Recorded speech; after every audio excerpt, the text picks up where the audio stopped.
নমস্কার বন্ধুরা, দিদি রান্না করে আজ নিয়ে এসেছি অল্প একটু মটন দিয়ে বাড়িতে কিভাবে একদম দোকানের মতো মটন চপ বানিয়ে নেওয়া যায় তার একটা সহজ রেসিপি। সম্পূর্ণ রেসিপিটা দেখতে থাকো। আশা করি আজকের এই রেসিপিটি তোমাদের ভীষণ ভালো লাগবে। চলো তাহলে দেখে নেওয়া যাক এই মটন চপগুলো কিভাবে বানিয়েছি। আমি একদম ছোট ছোট সাইজের 2 টুকরো মাত্র মটন নিয়েছি আর মটনটাকে ভালো করে ধুয়ে ছোট ছোট করে টুকরো করে কেটে নিয়েছি।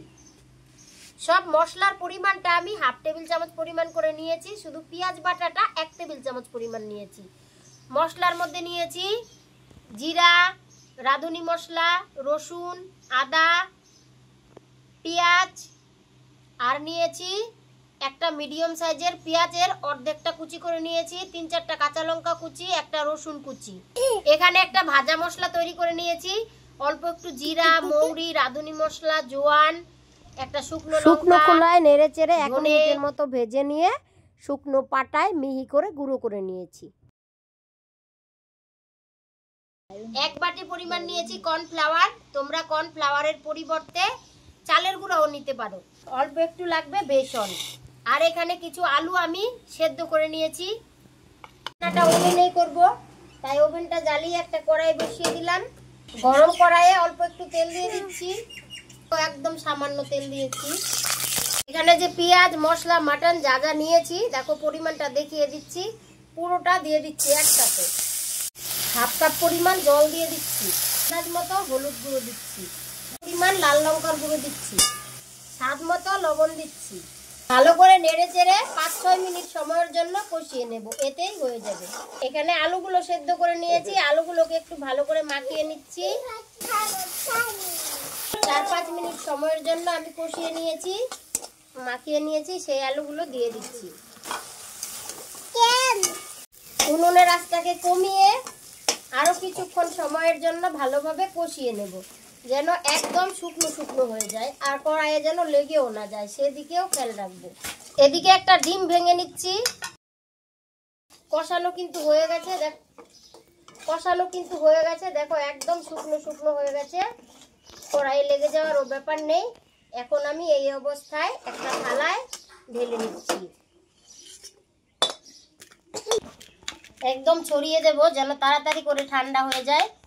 একটা যে ডিম ফেটিয়ে নিয়েছি, এখানে আমি অল্প একটু লবণ দিয়ে দিচ্ছি। এই যে মশলাটা তৈরি করেছি, এখান থেকে মশলাটা হাফ টেবিল চামচ পরিমাণ দিয়ে দিচ্ছি। 2 টেবিল চামচ পরিমাণ কর্নফ্লাওয়ার দিয়ে দিচ্ছি। ভালো করে কর্নফ্লাওয়ারটা ডিমের সাথে গুলিয়ে নিচ্ছি। ভালো করে গুলিয়ে নেওয়া হয়ে গেল। আর ততক্ষণে এদিকে কিন্তু একদম ঠান্ডা হয়ে গেছে।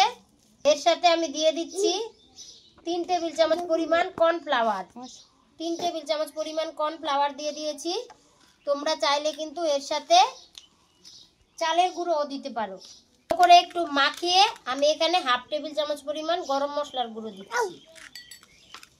আবারও ভালো করে মাখিয়ে নেব। এখানে কিছুটা পরিমাণ বেসন নিয়ে নিচ্ছি। 1 টেবিল চামচ পরিমাণ কর্নফ্লাওয়ার দিয়ে দিচ্ছি বেসনের সাথে। আর এখানে যে ভাজা মশলাটা করে নিয়েছি, এখান থেকে কিছুটা পরিমাণ ভাজা মশলা দিয়ে দিচ্ছি। সামান্য একটু লবণ দিয়ে দিচ্ছি। পরিমাণ জল দিয়ে মিডিয়াম ঘন করে গোলাটা তৈরি করে নেব। একটুখানি হলুদ গুঁড়ো দিয়ে দিচ্ছি। টুকরো লেবু নিয়েছি, লেবুর রসটা দিয়ে দিচ্ছি। এবার কিন্তু আমি চপগুলো শেপ দিয়ে তৈরি করে নেব। তার আগে হাত দিয়ে একটু ভালোভাবে মাখিয়ে নিলাম। এখন অল্প অল্প করে এখান থেকে ড্র নিয়ে পছন্দ মতো শেপ দিয়ে কিন্তু চপ বানাতে হবে। এই যে আমি এরকম শেপ দিয়ে চপগুলো বানাচ্ছি। আর সঙ্গে সঙ্গে যেখানে ডিম গোলা জলটা আছে এতে ডুবিয়ে ব্যাস তুলে আবার রেখে দিচ্ছি।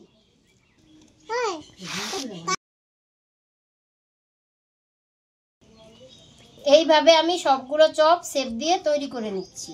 এখন চপগুলো এই যে ডিমের গোলাটা তৈরি করেছি, এই গোলাতে এইভাবে হালকাভাবে একটু ডুবিয়ে উঠিয়ে রাখবো। সবগুলো চপ একইভাবে এই ডিমের গোলাতে ডোবাবো আর সঙ্গে সঙ্গে উঠিয়ে রাখবো।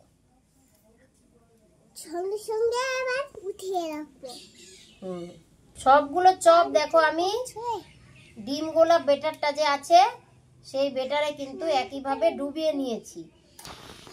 চপগুলো ভাজবো বলে কড়াইটা গরম করে নিয়েছি। এখন আন্দাজ মতো তেল দিয়ে দিচ্ছি। আমি এখানে সর্ষের তেলেই দিচ্ছি, তোমরা চাইলে সাদা তেল দিয়েও ভেজে নিতে পারো।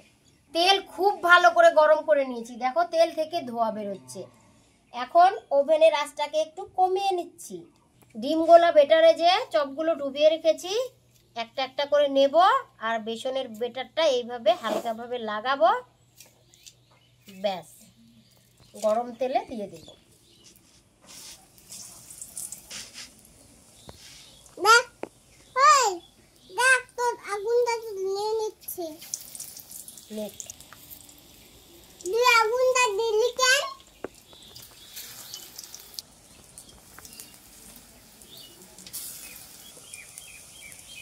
একসাথে আমি 5টা দিয়েছি। চপগুলো দিয়ে নাড়বো না, 2 মিনিট ভেজে নিয়েছি। এখন কিন্তু একবার নেড়ে দেব।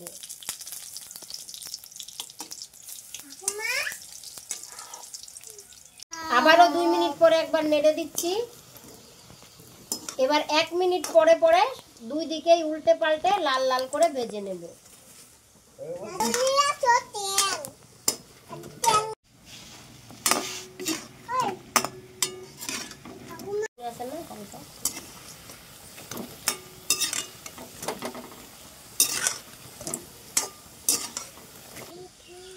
চপগুলো আমি 7-8 মিনিট সময় নিয়ে এরকম লাল লাল করে ভেজে নিয়েছি। এখন তেল ঝরিয়ে নামিয়ে নিচ্ছি।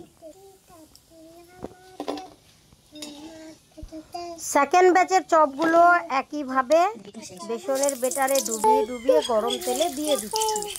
এই চপগুলো প্রথমবার 2 মিনিট করে উল্টে, পরে একটু পরে পরে কয়েকবার উল্টে পাল্টে লালচে কালার করে ভেজে নেব।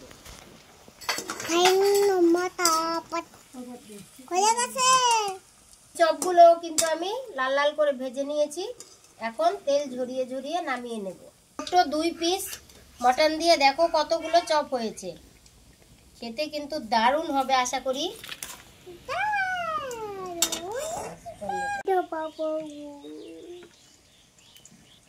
এখন খাওয়া শুরু করব। খেতে কিন্তু দারুণ হয়। বৃষ্টি বর্ষার দিনে এরকম মুচমুচে মটন চপ যদি বাড়িতেই তৈরি করে নেওয়া যায়, তাও আবার একদম সহজ পদ্ধতিতে, তাহলে কেমন হয়? তাহলে তো দারুণ হবে। অবশ্যই রেসিপি ফলো করে বাড়িতে ট্রাই করো। খেতে তোমাদের কাছে কেমন লাগে কমেন্টে জানিও। ভালো লাগলে চ্যানেলটাকে সাবস্ক্রাইব করে পাশে থেকে নতুন ভিডিও পেতে উৎসাহিত করো। এই চপগুলো দেখা হচ্ছে পরের রেসিপিতে। ততক্ষণের জন্য টাটা। তেল ঝরিয়ে ঝরিয়ে নামিয়ে নেব।